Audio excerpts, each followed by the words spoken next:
வணக்கம்.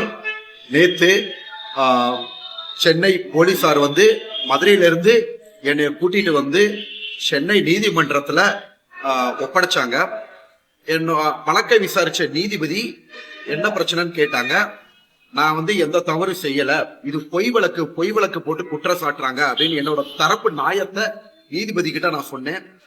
நீதிபதி அவர்கள் அதை விசாரிச்சுட்டு என்ன பாத்தீங்கன்னா யூடியூபரும் பிக் பாஸ் மூலமா பாப்புலருமான வாட்டர்மெலன் ஸ்டார் திவாகரை மதுரையில் கைது பண்ணியிருக்காங்க. பிரபல யூடியூப் சேனல் கிட்ட 1 லட்சம் ரூபாய் கேட்டு மிரட்டியதால அவர் மேலே கம்ப்ளைண்ட் கொடுத்துருக்காங்க. சென்னை கீழ்ப்பாக்கம் போலீசார் இந்த கம்ப்ளைண்ட்டை கையில் எடுத்திருக்காங்க. மதுரையிலேருந்து அவரை கைது பண்ணி கூட்டிட்டு சென்னை நீதிமன்றத்தில் விசாரிச்சிருக்காங்க. மேலும் திவாகரோட பேரில் 2 பிரிவின் கீழே வழக்கு பதிவு செய்யப்பட்டிருக்கு. வாட்டர்மெலன் ஸ்டார் திவாகர் கொஞ்ச நாளைக்கு முன்னாடி ஒரு யூடியூப் சேனல் இன்டர்வியூக்கு போயிருந்தாரு. அந்த இடத்துல ஏற்பட்ட சண்டைனால அங்கே இருக்க ப்ராப்பர்ட்டிஸை அடித்து உடைச்சிருக்காரு, நிறைய சேதத்தை ஏற்படுத்தியிருக்காரு அப்படின்னு சொல்லி சேனல் தரப்புல இருந்து இவர் மேலே கம்ப்ளைண்ட் கொடுக்குறாங்க. ஆனால் இவர் என்னை அடைச்சி வச்சு டார்ச்சர் பண்ணுறாங்க, என்னை காப்பாத்துங்கன்னு சொல்லி இவர் ஒரு வீடியோவை வெளியிட்டிருந்தாரு. இந்த பிரச்சனை பெருசாகி தான் யூடியூப் சேனல் தரப்புல இருந்து இவர் மேலே சென்னை காவல் நிலையத்தில் புகார் கொடுத்துருக்காங்க. மேலும் நீதிமன்றத்தில் கேஸையும் ஃபைல் பண்ணியிருக்காங்க.